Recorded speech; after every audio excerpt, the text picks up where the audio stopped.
Hello. Yeah, okay. I Hello, was going to do the Kinabalu. same.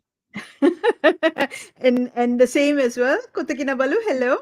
So for our viewers, why are we wishing each other hello from Kota Kinabalu? It's because we are in Kota Kinabalu this week. Hi, Malar. Malar is on the second floor of the hotel, and I'm on the seventh floor of the hotel. And yeah, we have our second episode for June, the month of June, talking about adaptive leaders. So, welcome everyone. Very good to see you here. And I'm looking forward to hearing your questions and your comments as usual as we go into our show. So, Malar, I'm going to introduce our guest for this week, Kenneth Chan. And if anyone were to look at Kenneth's profile on LinkedIn, you will see that he's been with the who's who in brand names through his career, right? He doesn't like to use the word retirement, but since most people relate to that word, I'm going to say that he's in a kind of a retirement, a chosen retirement. He calls himself a reluctant leader. He's also he had to be nudged into several leadership roles through his career. He's and based on his experience, he's written a book called Asians in Charge, right? And it has a very interesting perspective. I like the perspective, Muller, because I think it's similar to why we called this show Leadership in Flow Asia, because we're talking about Asian leaders and the Asian quiet leaders who do really, really good work for themselves. So we're going to bring Kenneth up, and then we can have a nice chat with him. So shall we do that? Are we doing that? Let me do that. Let me do that. Okay, here comes Kenneth. Hi, Kenneth. Hi, Sean. Let me, I'm not in Kota Kinabalu, unfortunately. yeah, I know. Yeah. We were just talking a little bit about the wonderful sunset that we get in Kota Kinabalu, right? And how both Malar and I have been going crazy taking photographs and sending it back here to everyone that we can. Malar, you're on mute, Malar, so we can't hear you. No, I'm good. I'm actually organizing a few things. Oh, okay. All right. Good. Right. So, what are we going to do? We're going to ask you the first question that we're going to think about, right? So, what made you write Asians in Charge? What's your story? What's the backstory behind wanting to write that book and also writing that book, obviously? Okay. Sure. First of all, thanks for having me on the show, Mala and Sean, and for everybody on board as well on this video cast. I appreciate the time. As Mala mentioned before, or Sean mentioned before, I've been through many multinational companies in my career. I have been a reluctant leader, meaning that in every role or every opportunity that I've had to move up or move regionally, I've kind of had to be pushed and nudged towards that opportunity. And you see leaders on many shows or many talks, and they're always very confident. They seem to know everything, and well, that's true, and that's also the shadow that I would like to cast as well. But to also share a different side of that leadership, which is leaders who also have vulnerabilities, leaders who also, face crisis of confidence, leaders who sometimes have doubt, but at the same time, can be successful, can take on the leadership stage and can also be competitive as well. So, in my journey through Singapore, through the region, through China in particular, I've seen a lot of people and leaders similar to myself, where we're a bit, hesitant in terms of taking on the next opportunity, for example. And I wanted to write this book called Asians in Charge: How to Earn Your Place at the Leadership Table, to help others like me, reflect on, what's holding them back, and also to share some tips as to how they can perform better, how they can behave a little bit better to take on, regional, global opportunities, bigger opportunities in life. For myself, just as a anecdote or background, in the Myers-Briggs, personality test, right? I'm an INFJ, and under the test score for introvert, there are 20 questions. I'm 2020I, right? Okay. And what I've realized is that a lot of Asians are like that as well. And my goal is to try to help everybody, overcome, that personality, and yet be able to be assertive, to be aggressive, to win on the stage, while at the same time, maintaining your own leadership style. Nice. Okay. Nice. I'm just going to draw on the last few words that you said, right? Is when you, and also what you said earlier, you said you wanted to help leaders behave a little bit better. Can you tell me what you meant by that? Can you give me some examples or help us know what you mean by that, behave a little bit better? Maybe not a little bit better, but maybe it's just to reflect on a few things. One is to know our ancient Asian tendencies or watch outs. And I'm generalizing here, of course, right? Of Yeah. course, there are Yeah. a spectrum of leaders out there. But, Yeah. one of the watch outs would be, our innate culture of deference to authority, or, come from filial piety where we only listen to the boss, right? Or we listen to authority. And, you've seen a lot of organizations where, the Tauke or the boss is on top, right?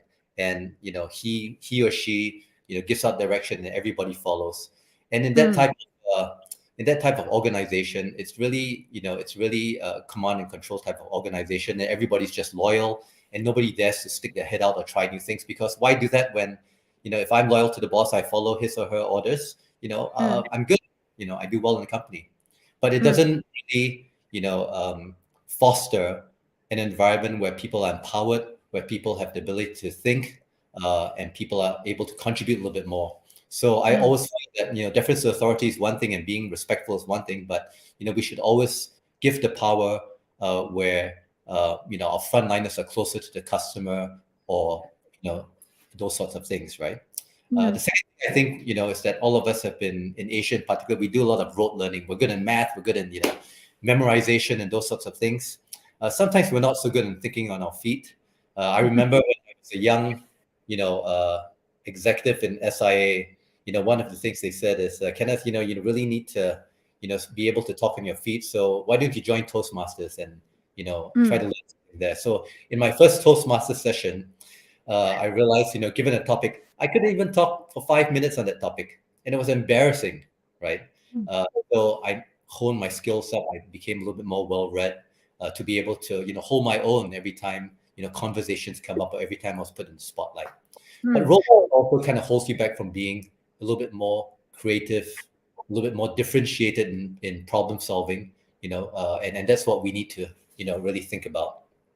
Another watch out would be, we're very good at, in Asia, we're very good at personal relationships, right? Guanxi, especially in China, for example, where we're used to making, we're used to working with friends around us, but we're not necessarily open to building our networks more externally.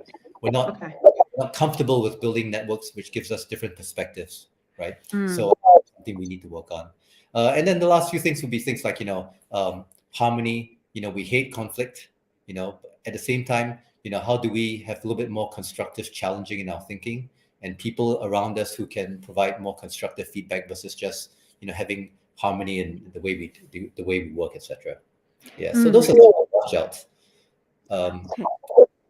Malar, I know I said you go next, but can I just dig, dig in a little bit more on what Kenneth said, right? You said the second thing was thinking on your feet, right? And you were thrown into Toastmasters as a way of developing your ability to think on your feet. So that would be like, I would say, the packaging on how you translate what's here out here, right? The ability to talk about it, the ability to communicate what you have. Um, you also mentioned something very important, because people tend to think that if you go into Toastmasters or you go into a communications program or training or coaching, you should be able to talk well. But you mentioned a very important missing component that many people don't think about, which is being well read, Yeah. right? Um, so I want, can you talk a little bit about what you mean by well read from a context of work? Because would it be safe for me to say that from an Asian context, we tend to focus on doing that job that we are, employed for, and we do well, and we do that well to the exclusion of doing anything else within the realm of, our organization or the team that we are in, right? So in your research, in your writing of the book, what have you seen, your experience? Obviously you've seen, and what's your thoughts about that? Well, I think there are two parts to that. Mm, The easy part would be, being well read would be more of a, like I'm not very good still at thinking on my feet. So being well read for me means that, I need to be prepared before I go into meetings. I need to be mm, prepared before I, share some thoughts to even my bosses or to my folks below. I think it takes practice for you to be able to then use your preparation to be able to then communicate effectively, articulately, and then find ways to inspire your organization as well. So mm, preparation and practice, I think, is an important part of that. If you think that is one of your, shortcomings, and mm, my journey has always been, filled with shortcomings, and the trick is how do you overcome some of those, as you move along your career. And one of it is mm, really preparation and practice. I remember going to one of the global senior leadership team meetings in McDonald's in the mm, US, and I was the only Asian guy there. And when it came time to question and answer and comments, right, everybody was just racing to raise their hands and give mm, comments back and those sorts of things. And I just, sat there and wasn't quite sure whether I was ready to give a comment. Thought my comment might be of no value, and I didn't give anything there. And mm, I felt stupid, right? But since then, I've been prepared for those meetings, and mm, I'm able to give comments. And some of my comments have, you get a bit of confidence when you practice. Some of my comments were extremely well taken, and some of them were just, some of the comments just passed through the night with no sound at all, right? So not so good. yeah, You practice and you get better and get more confidence in it. But I think yeah, the second is that is, as you mentioned, it's more of a perspective, right? A lot of us in Asia, we tend to, given a task, we're really good at execution. We put our heads down. We're like a mm, dog on a bone. We bite it off, and we just, get get down out to of it. work, and we get things going, and we're really good at execution, getting things done, for example, right? Mm, But I think as you move up the corporate ladder, or if you try to be more competitive within a global context, we've got to have a little bit more of a sense of having our heads up, looking around us, having perspective, understanding the context of where things sit, seeing where the mega trends are, how things are changing, and not mm, just get caught in the day-to-day, mill of, just trying to achieve your KPIs or targets and those sorts of things, right? mm, And I think, that's extremely important. That's also, something I talk about, of being more of a steward of the business versus just a manager and executor of the business. And you can imagine if your boss sits in New York, in London, or in the West somewhere, a continent away, for example, and he or she sees you as a leader who can, navigate the business for the short and the long term, has a strong mm, vision, can articulate that vision well, brings people along. I mean, that's the steward that you need. But if he or mm, she sits there and finds this person who is just heads down, busy work, can't articulate what's going on, that's going to be challenging. So these mm, are things I think we need to, have a little bit more practice of, and consider a little bit more of as well, to be stewards of the business. And thank you for that. One of the things that I talk, I mean, that comes up very often in the work that Muller and I do with leaders, is that idea that your knowledge is not just at the core, or the area that you're working at. It needs to kind of go out, right? So if you're tangentially, where do you look at not just this, but what's the broader area? And as you go up that ladder, that leadership ladder, then looking at a more broader area and a more broader perspective of that. That's one. Number two, the idea that spontaneity needs to also be, it needs to be practiced. It needs to be prepared for it to work for you, especially on the onset, when you're building that skill, or you are experimenting with the idea that maybe I should try this. How do I try this? So that to me was very, very useful. Muller, handing it over to you. Thank you. Whoa. Now I'm trying to see where to start the question, because I have so many questions. Kenneth, I mean, I think one of those things that when in our pre-interview conversation, well, I found you're very inspiring.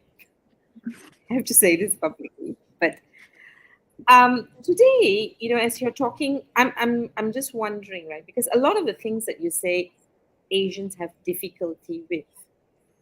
For me, it sounds very human, right? It's very human on one hand.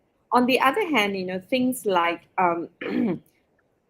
we are talking about, being respectful, right? And then at the same time, I don't know whether we're actually respectful, i.e. follow orders, whether that's being respectful, or the value of respect, or being obedient. Because from all that you said, I'm looking at it like whether we want to agree, speak up, say things that is different to add value, determines whether in our leadership position we are seen as just executors, right? Which means you take orders, you work very hard, and you get it done, right? Now, so it feels like, sometimes Asian leaders are called for who we are in terms of our character, our cultures, and our values, on one hand. On the other hand, these things seem to backfire, because respect may be brought to an extreme, looks like obedience, behaves like obedience, and that obedience is not useful in stewarding a business, right? Now, and I'm sure you've seen a lot of leaders, right? So what do you think is our stumbling block as Asian leaders in charge, right? That will help. What's our stumbling block that doesn't allow us to be the stewards that we are capable of? I think that's probably the first question. Well, just on the first part of your comments about being respectful and whether that works or not, let me just say that I think it's also within the context of creating a right culture and environment for that as well. I would say that if you're in a Western context, I think when you're in a meeting, or you have Q&A answers, or town halls, I think you can expect a fair bit of participation from your audiences, right?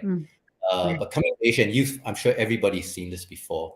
You come to an Asian audience, especially a big audience, and you ask for questions, and you ask for comments, and sometimes, more often than not, you fall, that request falls on deaf ears, and nobody, raises their hands, or everybody's afraid to do those things, etc. So, one of the things that I've been very clear about to all my folks, and what I teach everybody, is we've got to expect that to happen, and we've got to create the context and environment for people to be able to ask questions. So again, preparation for those sessions, I tell all my folks before we get into one of these meetings or sessions that my expectation is that everybody is going to participate. You have to earn your place at the table here or earn your place in the meeting.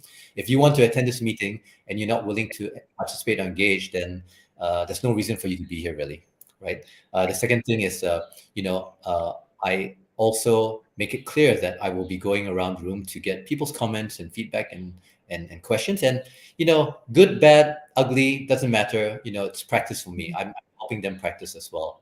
And I, being, making sure that, these things are said before meetings, before town halls, before, feedback that's given. It's very useful. And people start getting practice, get more comfortable. People understand that, not everything's perfect, and, they get used to it.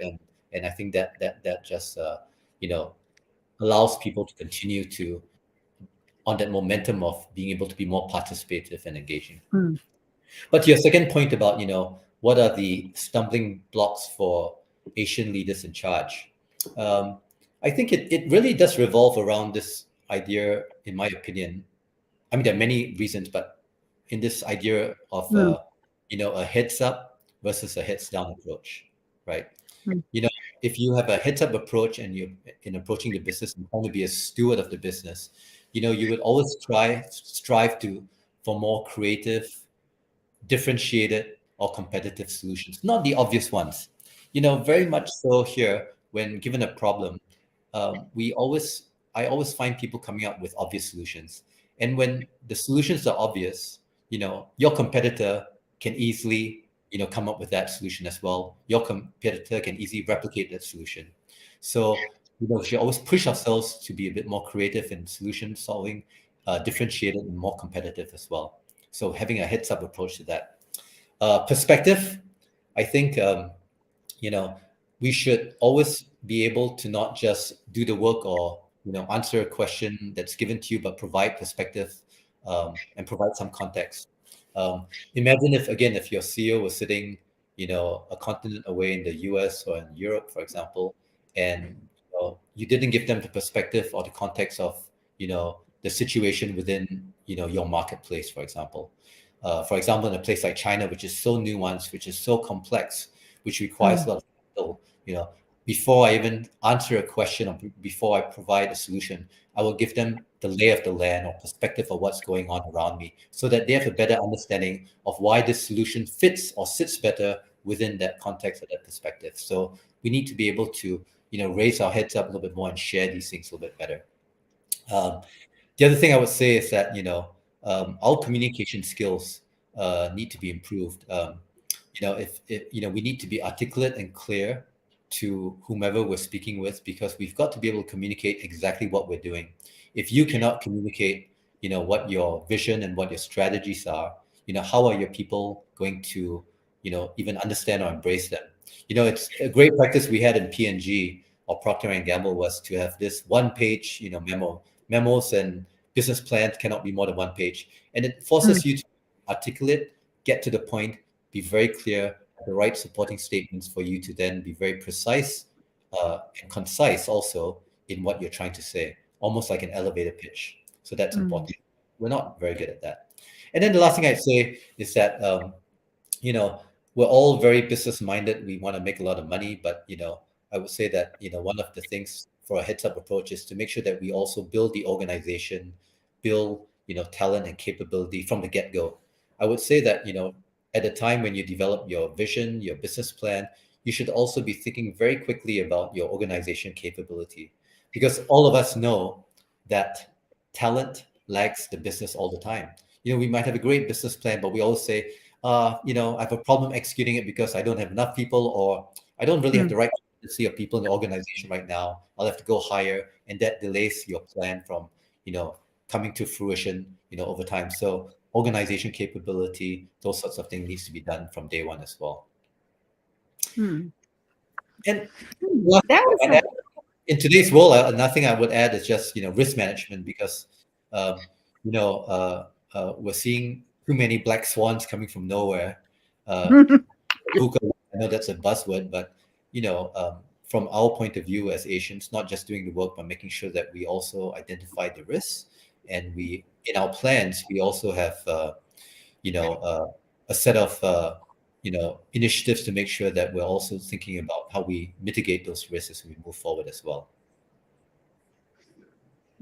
But- Mm. So So what I'm hearing while I'm Shamini thinking, no, yeah. Yeah, no, I'm thinking of a very PC way of asking the question. So I need to time to think about okay, it without getting myself yeah, yes, shocked. I let you speak while I Yeah, check in with Kenneth, whatever. yeah.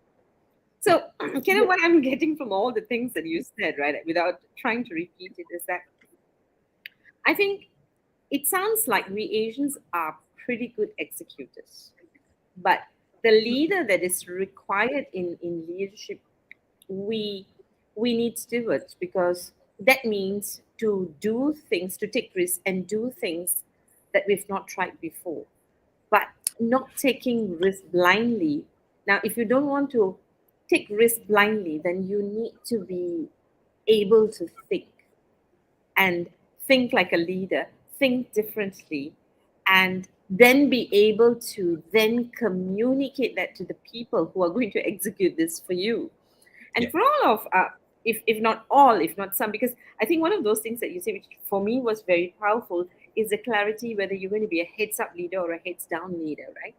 Mm. Because if you're a heads up leader or a heads up person, you need to look around and really know what's happening around you, gather the information, and then move forward. And for you to move forward, there's going to be a lot of unknown territory or uncharted territory that you need to lead your people into, because that's where your differentiator could be. Yeah. And for me, that sounds like, even though I've not read your book, that sounds like a person who will be in charge, because it doesn't mean that you're in charge, you know exactly what to do. Because if you know exactly what to do, you're just executing. So those are some things that I'm taking away. And what I also loved is, for us to do things that we have not done before, besides risk management, we need to be creative, right? And for that, we need to be able to first think clearly how creative we're going to be, and be able to communicate that, and know how we're making decisions. So that, I thought there was a lot of stuff that you said in a very, very clear manner. Sure. And then let me just caveat that a little bit, right? Sure. Because I've been an operator all my life, and I need to get results as well. So in Mm, no way am I dissing the point of good execution, because I think execution is just as powerful. I think exactly what you said, but I think what I'm alluding to would be that Asians, we tend to be good at execution, so that's a formidable advantage that we have. So let's keep that number one, right? So that heads down. That's something that we have. That's very good. All I'm suggesting is that we hold that dear, but we also, move ourselves up this value chain ladder of being more stewards of the business and having more of a heads up approach, right? If we can combine those two things, if we can combine, having good vision and strategy and differentiated solutions together with great execution, I think that's a big winning formula. I right. give an example like Apple and Foxconn. Both are great companies, Mm-hmm. fantastic. Foxconn tends to be more of a great manufacturer of parts and OEM provider. They are valued Yep. at $80 billion. Who wouldn't want to run a company like that or have a company like that? Yeah. But Apple, is up that value chain a little bit more in IP, in being more creative and being, in their differentiated solutions, and they are worth $3 trillion right now in market cap, right? So it's Mm. not to say who's better or who's worse, but it's to point to Asians that we could just move up that value chain a little bit more. We could do Mm. better as well. Yeah. Yep. Nice, nice. Thank you. Um, shall I go for the next question? Okay. Go for Now, the question. so what I'm hearing is that we are very good already operationally, but let's do let's be stewards so that we can now add value and take the business where it could be with its potential. And for that, we may need to pay attention to the skills that matter in that level of leadership. We're not saying it's either or. You already have this, that's a given. Let's do more. Which then Yeah. takes me to the next question, right? Personally, for me, Sure. I find the kind of the list that we give to our leaders, right, in terms of their KPI, managing by objectives of or their performance indicator, the list is endless, and sometimes I I know when I work with leaders, they look at the numbers that they are supposed to achieve, that they commit to. It is almost impossible. Of course, they can't say it, right? So, Yeah. how do leaders, yeah, cope with this overwhelming, endless list of the things that I need to tick now? On top of this, now I need to learn how to be a steward in the way you are, telling us. It's ideal. I'm sure a lot of leaders would like to, but how do I manage this? Yeah. Yeah. Mm. That's a good question. I never said this when I was working, but I hate KPIs, and I and the reason why I do that, why I hate it, is it's not that it's not important. Of course, it's important, and it sets benchmarks and targets that that's visible to everybody in the organization, that everybody can achieve. But sometimes it just rails you into this narrow path of balancing all these competing issues, that you get to a stage of mediocrity to deliver on all those KPIs, versus Mm. being able to step out of that minutia as you move up the ladder, to be able to think a bit more visionary, think a bit more broader, think about things that could change the trajectory of the business and those sorts of things. Nevertheless, it's part of the working world, and so be it, right? I Mm. think one of the things that I found over time is that and I've always said this to my folks, is that if you get results and you deliver on your be it sales, profitability, those sorts of things, you buy time. You buy time to Mm. work on the aspects, but at the same time, you buy time to be able to do more bolder and creative things as well. So first of all, results are really important. Um, and then it's pretty similar to what we talked about. KPIs are generally 1 year to 3 year type of indicators, for example. But Mm. you should also have a North Star or a broader vision of where the organization and the enterprise is heading to, and have milestones to show progress. Because if you can show progress on that bolder vision, then it probably lifts you or elevates you beyond some of these KPIs. I always use the mantra of win the present, build the future, because we have to Mm. do both. And winning the present means I've got to deliver on my results. I've got to deliver on my KPIs for the now. But while I do those things, I must never forget that I'm also putting or laying the bricks for building this future wall or this future vision that I see. So you have to do those things in tandem. And, of course, doing some of those things that take a few years and building the vision of the future, it's difficult. And sometimes we, you know, tend to tell ourselves, forget it, I've got too many things, that I need to Mm. achieve, need to deliver for today's results, that I'll just move that, I'll do that some other time. I'll do it next year, for example. We keep on pushing these things down the road. And an interesting thing I do, in my organization when we get into some of these bigger projects is I always take a snapshot, right? And of course, now with mobile phones, we take a Wi-Fi, of us sitting in the room saying, well, embarking on this, major, call it Mm. uh, technology differentiated program, for example, and it'll take us 3 years to get to a certain stage. And we take the same picture 3 years later, and we try to compare and ask ourselves, what doubts did we have when we first started on this journey? What were we really thinking about this project? Were we really on board or not, etc.? And now when we think about it, what do we think now? Do we think that, thank goodness we started on this journey, and now we've gotten so much progress and we're way ahead of competitors, that we're in a good place? Mm. Or did we say at that point in time, let's not start on this journey and let's kick this can down the road, and oh my God, we still have to get started on this project, which we did start 3 years ago, right? Mm. So some of those things, I think, help us elevate us from the day-to-day minutia, the day-to-day KPIs, and those sorts of things. Something is here. Yeah, yeah. And that's an interesting way of looking at it both at the short term and the long term, right? So you're kind of, you're doing an accordion about with the time span. I so if I take that idea, right, that we have to play with, that we have to keep our eye on the ball as far as, performance indicators are concerned, or whatever measurements that we are using, right? On one part of the equation. The other part of the equation is, are we thinking heads down execution, or are we thinking stewardship, right? Yeah. If I'm a leader and I'm at the level of strategy, I'm a leader who's leading this company, And I want to build a pipeline of leaders who are heads up, who are stewards, who still know and understand the fact that, KPIs are there, yes, but we need to look at it from a broader picture. How do I, as the leader of this organization, like you have been, look at what's the ecosystem? How do I systemically build this?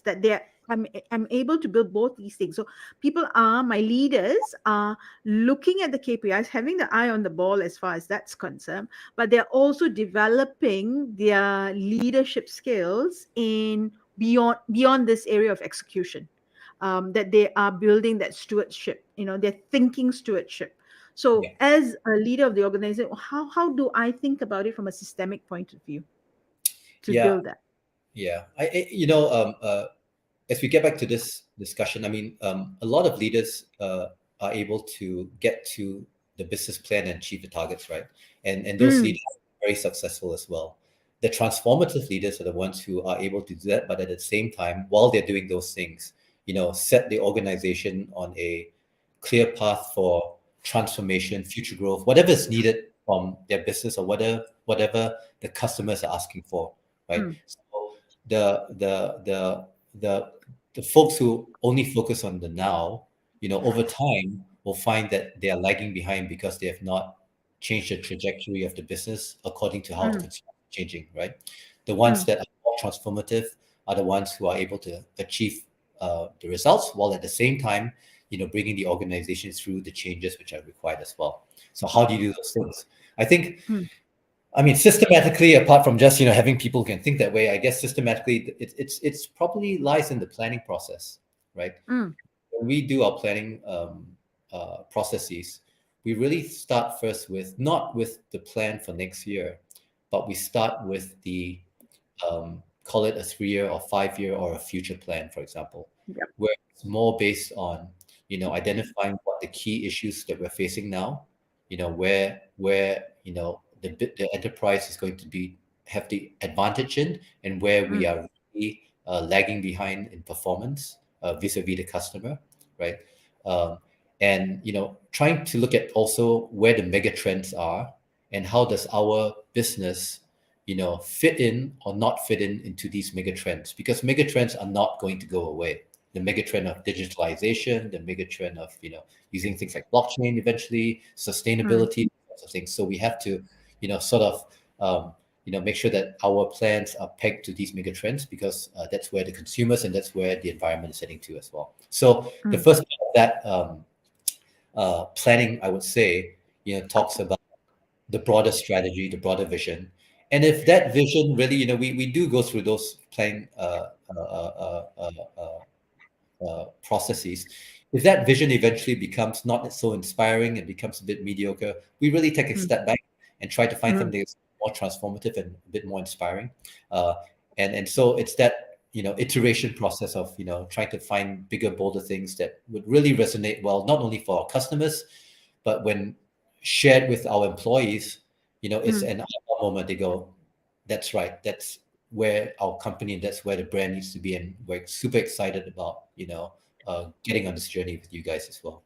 And then from there, you flow into your annual business planning, and the annual business planning then becomes just bricks or layers that help you build this wall to get mm, to that change that you're looking for, or get to that growth that you're looking for, etc. So I think the planning process is extremely important as to how you start identifying these things and how you build your annual plans to not just meet your financial targets, but also meet your visionary targets as well. mm, mm. So, if you take a steward perspective, regardless of whether it's the visionary target or the annual target, right? And you're coming at it from a lens of stewardship rather than execution. What what do you think needs to be in place for a leader to be taken as a steward, like they're seen as a steward? So one is, I am, as a leader, I want to be a steward, right? I want to play this role. I want to go in as a steward rather than from an execution point of view. Um, what do I need to do to ensure that my direct reports, my subordinates, one, take to it, number two, they see the value of it, or they don't get like, oh my god, what am I supposed to do? I don't know what to do because this person, my leader, is more of a steward rather than telling me what I need to do, right? So what needs in so while we are preparing ourselves, we are moving in a particular direction. Our people, the people that we work with, that we lead, need to also be prepared, right? Yeah. So what I'm asking is, how do we do that? Well, I think again, it's systemizing and having processes to be able to translate these things, right? So I Hmm. about the first process of how we can a process of planning of how we think more strategically about these things. Sometimes those are pie in the sky, as you mentioned, right?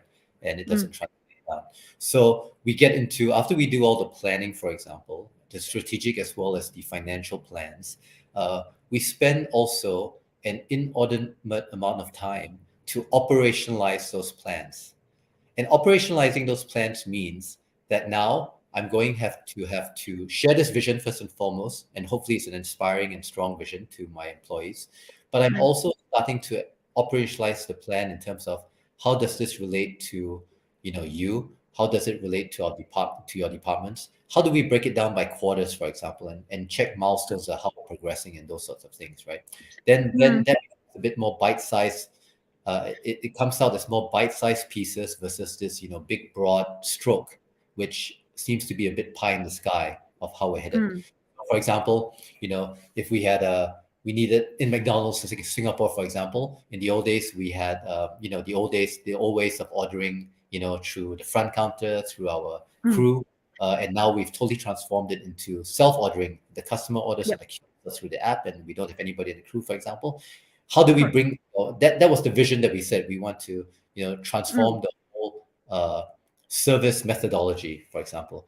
But then we break it down to bite sizes. We said, here's the plan, here's how many we're going to do every year, so that's not overwhelming. We're going to test pilot a few things, and you're going to be able to see the results. You're going to see what's going right, what's going wrong, and then we have a clear plan for you to roll this out so that you'll have time to be able to train all your crew. You'll have time to understand how this new technology works and train yourself. You'll have time to, have hostesses or hosts to explain these things to the customers, and those sorts of things, right? And time to also, recognize success and celebrate, successes that happen.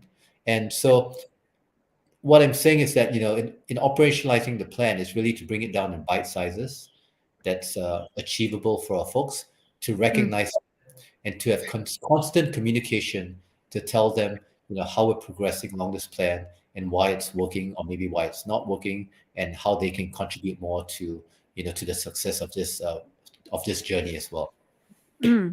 Operationalizing.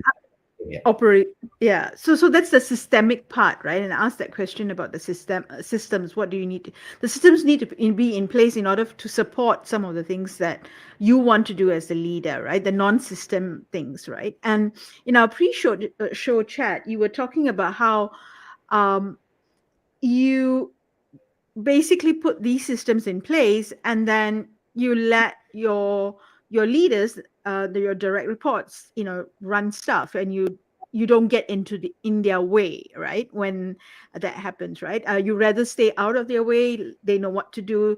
There's trust that's involved, right? There's a high level of trust that's involved for you to be able, for a leader to say, I'm stepping out, I'm staying out. They know what to do. They're running the business, they're running the show, or they're running that part of the show, right? What are the top three factors for you to have built that trust, to say, I have got trust in this team, especially like you said, right? It's a complex world. There's lots of things that are moving on, right? It's like, what's not constant anymore, right? If anything's going to change, like you said, black swan, if anything's going to happen, it's going to happen, right? We just don't know what that may be. Yeah. So what would be, in your experience, the top three factors to have, trust? First of all, when I do delegate and I do let everybody take the lead, I'm very sure what's going to happen in my mind as well. So it's about delegating some influence as well. But it's not a matter of just letting Let go. Yeah. okay. But this you three things maybe I would say that you know one of the things that I try to practice is shared leadership. So I don't want to be the person at the top of the organization who is the only one who provides direction or Mm, gives recognition. So I want to share leadership with my team, and of course my management team is one level right below me and the ones I work with the most, and they are the mm, ones in their departments, right? So one thing that I do on a very regular basis is have one-on-one communication sessions with them. And in these one-on-one communication sessions, we align ourselves on the goals of their department or the goals of the projects that they're working on. We It's a safe space because it's one-on-one, and we talk about where we agree, we talk about where we disagree, I give input and feedback. But coming out from that session, it's very clear that we're aligned, and thereafter everything that's done for that project, that initiative for the department, is all to the credit of that department head, and I don't mm, get involved. I don't take any credit. It's all the doing of that department head and their people as well, right? So mm, that's important. Um, in order to be able to have those frank conversations in that one-on-one communication, I found that it's always good to be transparent and frank from the get-go. Meaning that I'm here to give you, I'm here to give you. Recognition when you're doing well and doing the things that are great, but I'm here to mm, challenge you as well, right? mm, And I think over time, when people realize that, giving feedback to them, challenging them, all comes from a place of just wanting them to do better. I think trust, they're willing to, receive that feedback. They're willing to give you feedback back as well because that mm, trust is established. So number one factor would be, constant and, transparent communication. mm, The second thing, I suppose, from a broader standpoint in terms of creating trust is leading by your values. And I think that's very clear to a lot of people that if you can exhibit in good and bad times that, you know, uh, the things that you do in your leadership practice is led by your values, that's clear. And all of us, I think, face it very clearly, with COVID. In good times, leading by values, no problem. But in difficult times, are mm, you able to also lead with your values? So, we have a saying that, we are a people first company, for example. mm, During COVID, when we had to close down for the first time in 40 years, the first thing that all of us as a leadership team said, we need to tell our folks that their jobs are secure. We're not cutting any jobs, for example. We need to be clear to our suppliers that we will continue to pay you. We need to be clear, to the people, all our partners, for example, that mm, we're going to continue to be your partner and continue to pay you as well. So these are difficult things, but in times of crisis, in times of difficulty, do you stand by your values? And these are opportune times for us to showcase that, because after you come up from a crisis, you would then establish a lot more trust, going forward in working with your employees, working with your partners as well. So leading by values is probably the second one. mm, Third one is more, I think, more of a personal one for me. Is trying to lead with empathy, empathy to the situation, empathy to our people. If you were to walk into my company, you would know that the quote that I lean in the most would be from the American poet Maya Angelou, which says, people will forget what you say, people will forget what you do, but they will never forget how you made them feel. mm, feel. Mm, Regardless of whether it's difficult situations or recognition situations, the approach that I try to take is that I see the situation, I see mm, you, and I respect you.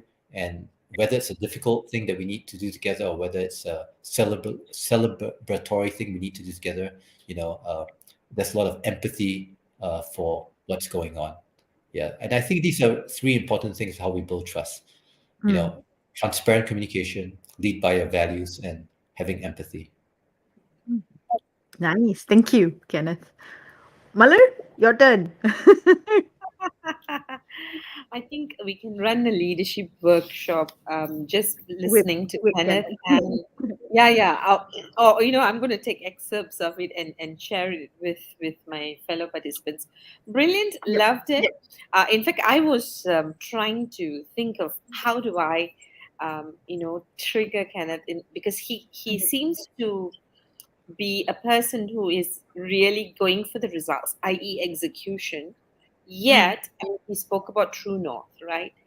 So the why is also clear. So he's looking at short term and long. So you seem to have like a perfect balance, but I think only you know how to do it. That was going to be my question.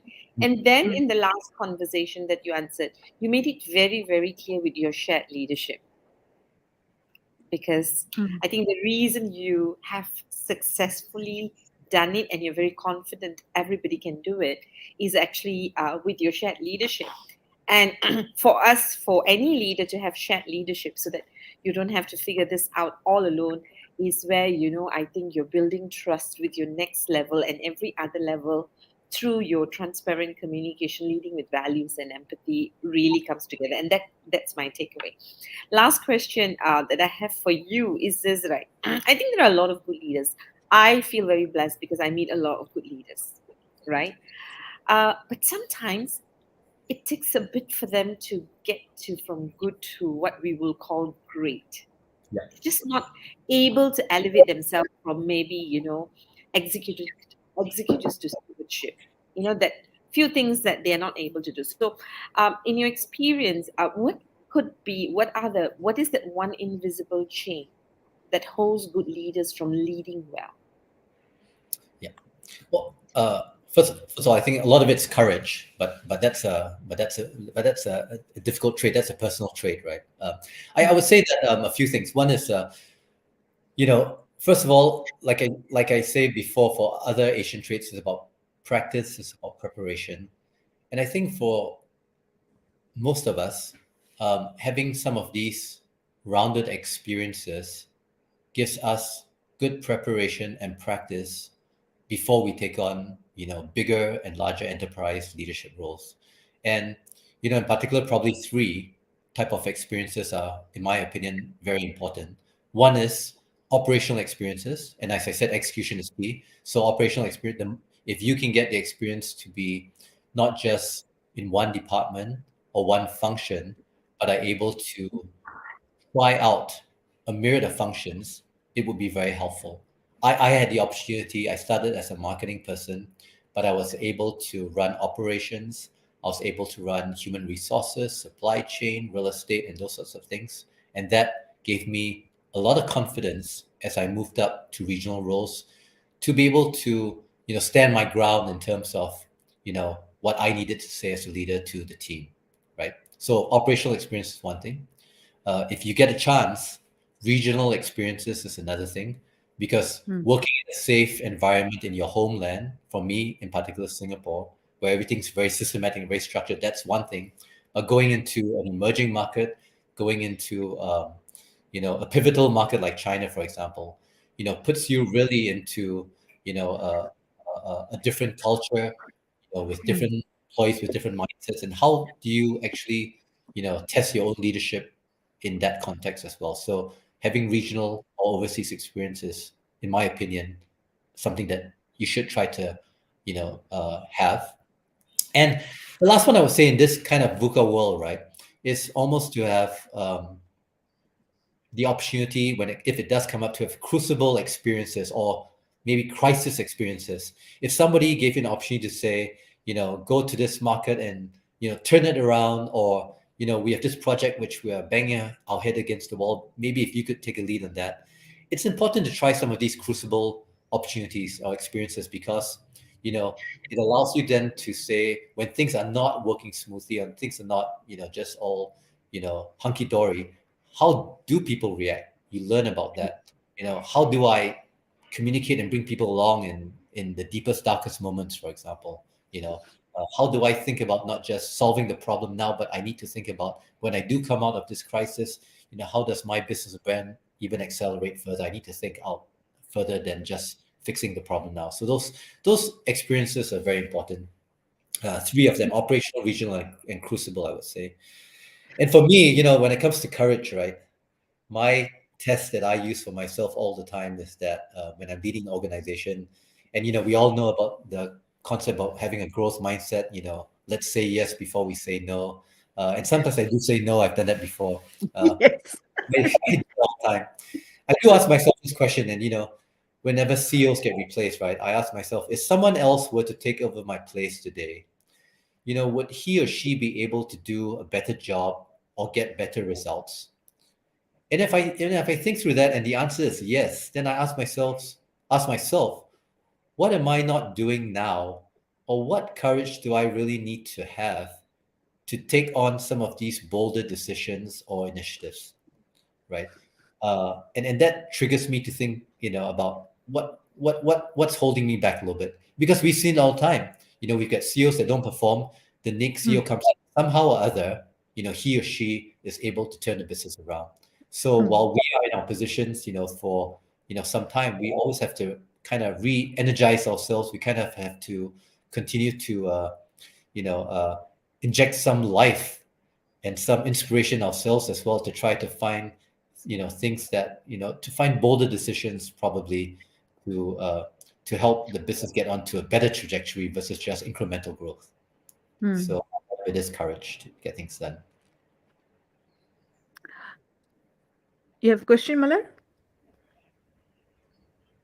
Question. Well, we can have loads of questions.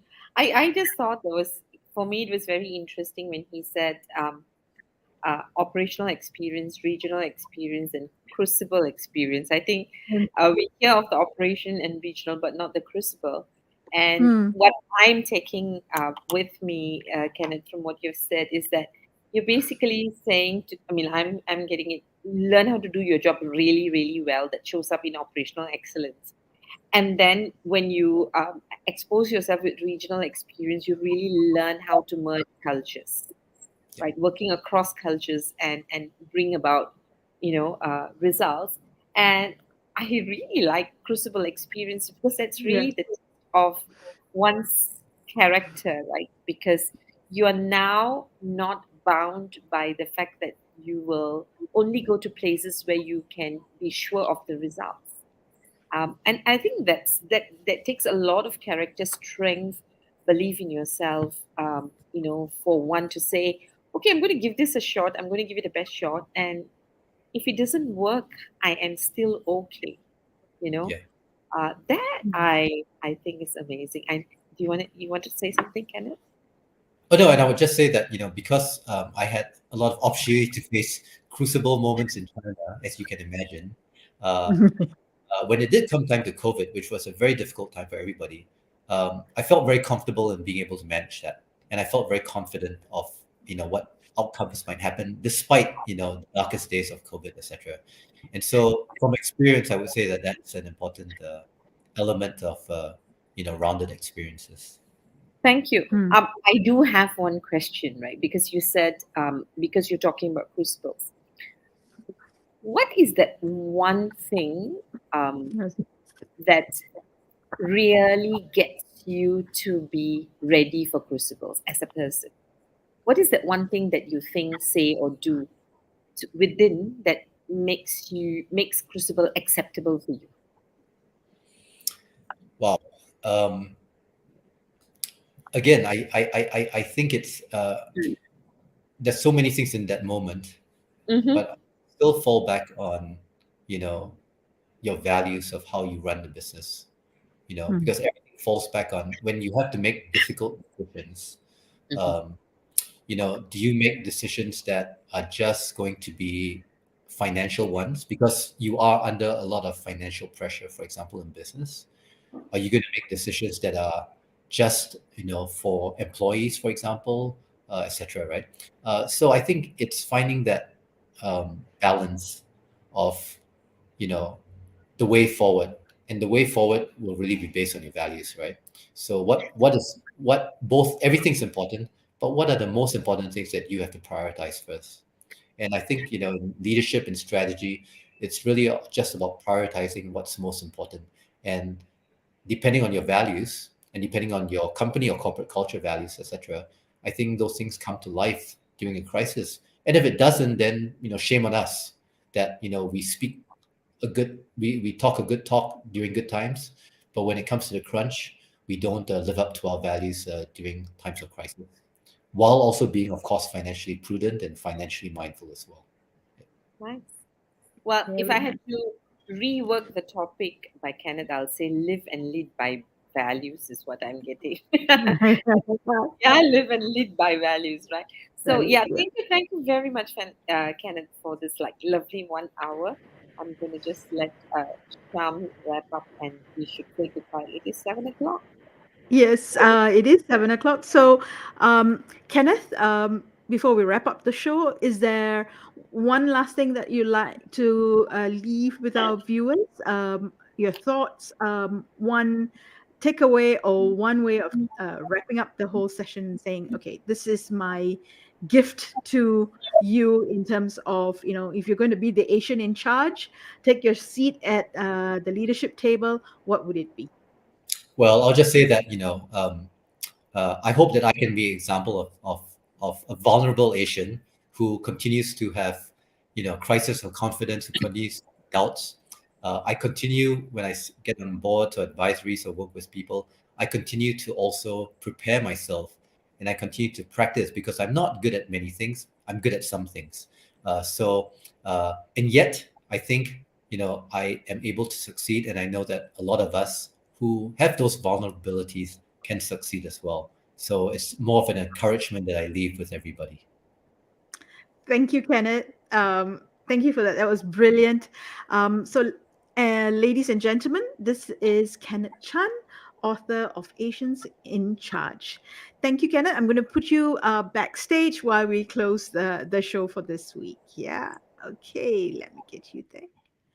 Oh, wow. Like you said, uh, that was an amazing 1 hour of nuggets and brilliance and vulnerability. I think for someone who is, I mean, Kenneth, for me, what I take away is someone who is able to look back at experiences that he's had and decode it, to understand it, to have clarity around the experience, and put that in a form that can, or a structure that's going to help others think about their roles as leaders and what they could be, and the potential of what could be possible if they take a different view of leadership than just execution. That's my biggest takeaway from today's session. Yours, Malar? Oh gosh, just too many. But I think for me, I meet a lot of leaders who have great dreams and vision, right? Want to be stewards, right? But what I take back from Kenneth is you just have to practice and become so very good inside. Mm, I think that's where I see his strength of character that comes through, that gives him courage to face the crucible, take the risk, do what he needs to do, and mm. yeah, totally lead. So yeah, thank you very much. I mean, I'm so glad I met him. There's so much I think I need to. I think this is a session I need to listen in all over again and see. Yes. Yeah, how I need to really internalize the messages Kenneth has shared with us. So, with that, people who listen in, Muniz, thank you very much. William, thank you very much for joining us and encouraging us. I think there was someone from Indonesia just now who joined Yeah, us. Iman Shah. Yeah. So thank you very much for joining us and encouraging us. And we really, really hope we would be able to bring more of stewards into this space so that we can see, the many stewards that we have in Asia. With that, this is Malar signing off till I meet you again in our next session. And same here with Sham. Thank you, everyone. Have a good evening.